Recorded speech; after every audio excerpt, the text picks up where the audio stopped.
पाकिस्तान से कहीं और चला गया, लेकिन इन सारी तारीख में अफगान रेफ्यूजीज के लिए पाकिस्तान और ईरान का जो रोल है वो एग्जेम्पलरी है। सेक्रेटरी जनरल यूएन आया और उसने फिर कश्मीर पर अपना मौकिफ दिया, लेकिन डिप्टी स्पीकर साहब, हु केयर्स? एक गद्दार 27 दिन उनको लगे।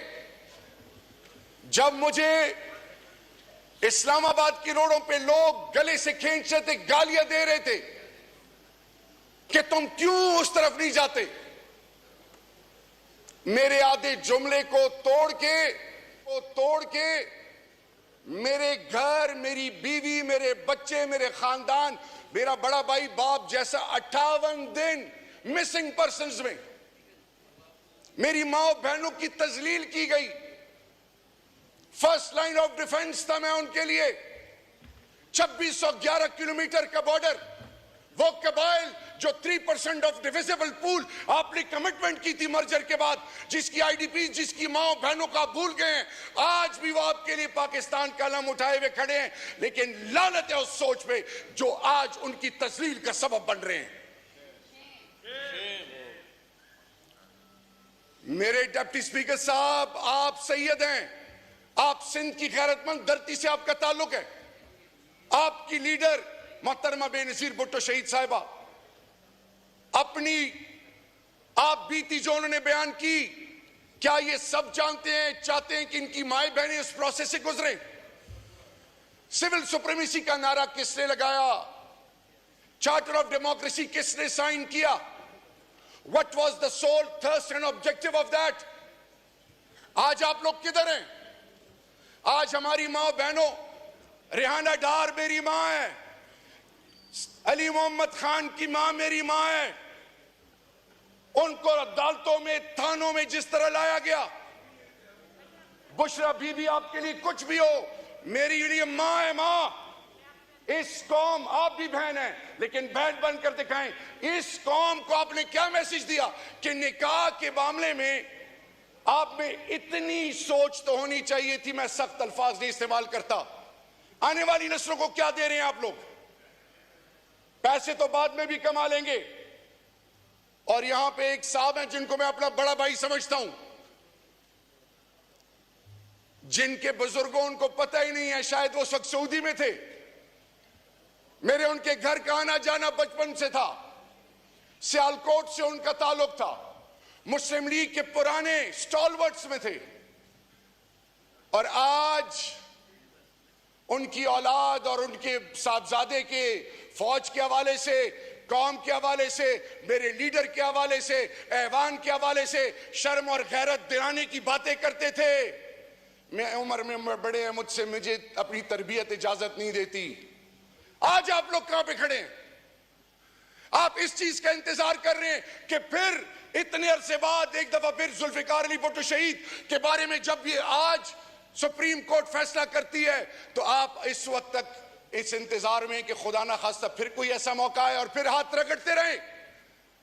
ये मुनाफकत है कि मेरे साथ बैठ के कहें कि आप सही डटे हुए हैं, पीछे हो तो आप एक और सोच अपनाएं। ये मुनाफकत है, ये लानत और पिटकार है, ये उस रब की। और कल यहां एक साहब आए इस कुर्सी पे बैठने के लिए, किसी ने ताली नहीं बजाई, अकेले आया, सर झुका के अकेले चला गया। ये दुनिया आरजी है। गैरतमंद कौमें अपनी कौम की माओ बहनों, बेटियों, मां, बेवाओं, यतीमों, नादारों का माल लूटने वालों को इन कुर्सियों पे नहीं बैठाती, उनको ऐसी इबरत बनाती हैं कि आने वाली नस्लें फिर जुर्रत ना कर सके। ये क्या चल रहा है इस मुल्क में? ये बजट, इस पे फिगर्स मेरी बहन ने कहा कि इतने करब, इतना फलाना ढिमकाना, ये सब they are clueless. User friendly budget का कॉन्सेप्ट ही नहीं है। आपने इस मुल्क के लोगों को एक चीज बावर कराई इस बजट से कि यू स्टैंड नोवेयर, कीड़े मकोड़े भी तुमसे बेहतर हैं, जियो जिस तरह जीना है, क्योंकि तुम हमारी प्रायोरिटी नहीं हो। हाँ, प्रायोरिटी क्या है? अभी मेरे जबान से एक लफ्ज निकल जाए इनकी लीडरशिप के लिए, ऐसे ऐसे उछलेंगे, लेकिन जब पाकिस्तान की धरती मां की इज्जत, पाकिस्तान की यतीम, पाकिस्तान की बेवाएं, पाकिस्तान के वो लोग जिनका वाली वारिस नहीं, उनकी बरकत से जो ये लोग किसी तरीके से ऐवान में पहुंचते हैं, उनके लिए आवाज नहीं इनकी निकलती। डिप्टी स्पीकर साहब, खुदा का वास्ता है, wake up before it's too late. मेरी बेटियां मुझे कहती हैं बाबा चलो, हर रात मेरे लिए क़यामत की रात होती है। मैंने ऐद किया हुआ अपनी लीडर और अपनी धरती मां के साथ, हर बार इस्तेमाल किया ना, हर डिग्री टॉर्चर मुझे दिया। हजरत बिलाल हबशी की जबान से एक चीज निकलती थी, अहद अहद अहद। मेरी टुकड़े टुकड़े कर दे कि आवाज निकलेगी, इमरान खान पाकिस्तान, इमरान खान पाकिस्तान, इमरान खान पाकिस्तान। मैं बुत परस्त नहीं हूं। आज आपसे मैं रिक्वेस्ट कर रहा हूं, एक पाकिस्तानी होने के नाते, हमारे रिवायात एक हैं, अक़दार एक हैं, हमारी इज्जत एक है, हमारी आने वाली नस्लों की इज्जत आपसे और हमसे जुड़ी हुई है। इधर से जो चीज बाहर निकलती है उसका इंपैक्ट होता है। दुश्मन हमें तजलील की इंतहाई गहराई तक पहुंचा चुका है। और डिप्टी स्पीकर साहब, एक और चीज पनपती हुई कि लायबिलिटी है पश्तून, कि पश्तून इस कौम पे एक समझे बोझ है। बलोच को बुनियादी हकूक पामाल करके बफर जोन की बातें हो रही हैं बलूचिस्तान के हवाले से। डिप्टी स्पीकर साहब, I need your eye to eye contact please. Sindh के बारे में, कराची और इंटीरियर सिंध के बारे में अलग परसेप्शन है, पंजाब के बारे में ग्रेटर पंजाब है। पूरी पाकिस्तान की तमाम इकाइयां डिप्टी स्पीकर साहब वो तस्बीह के दानों की तरह ला इलाहा इल्लल्लाह मुहम्मद रसूलुल्लाह से जुड़ी हुई हैं। जिससे जो कोशिश करनी है करे। मैं ये बावर कराना चाहूं, जो बॉर्डर पे जवान शहीद हो रहा है वो मेरा है, इंटेलिजेंस एजेंसीज भी मेरी है, सिविल आर्म फोर्सेस भी मेरी हैं। इस पाकिस्तान की अकलियत, तमाम सोच और फिक्र मेरी है। ये धरती मां मेरी है, जिसने अंकल टॉम के कहने पे आज उस बजट जिसकी बुनियाद पाकिस्तान को खुदा ना खास्ता तकसीम या पाकिस्तानी कौम की तजलील का सोचा हुआ है, मेरे रब्बे जुल जलाल की कसम, जितनी हिम्मत है कोशिश करो, इंशाल्लाह ये कौम आपको वो करनी नहीं देगी जिस तरह 8 फरवरी को ये कौम आपके खिलाफ खड़ी हुई है।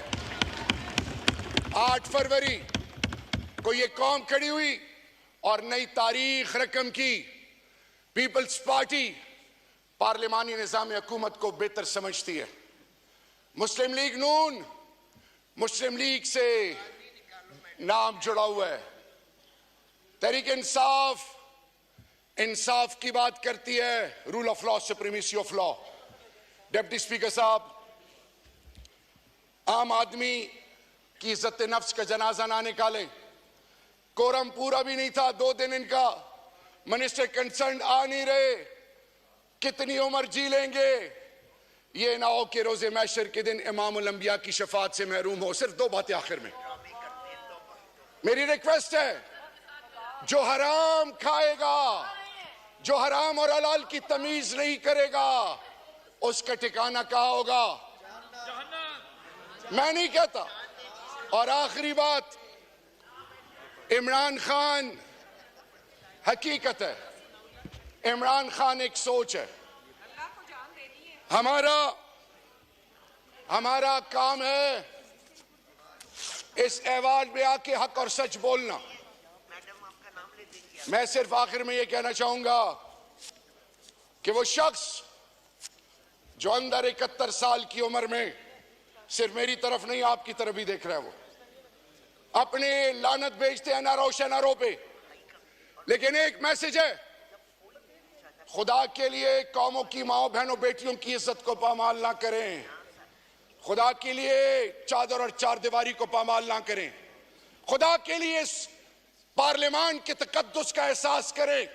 हक और सच का अलम उठाएं, वरना भीख मांगते रहोगे, ना भीख मिलेगी ना इज्जत मिलेगी। आओ एक पाकिस्तान को एक गैरतमंद कौम बनाएं।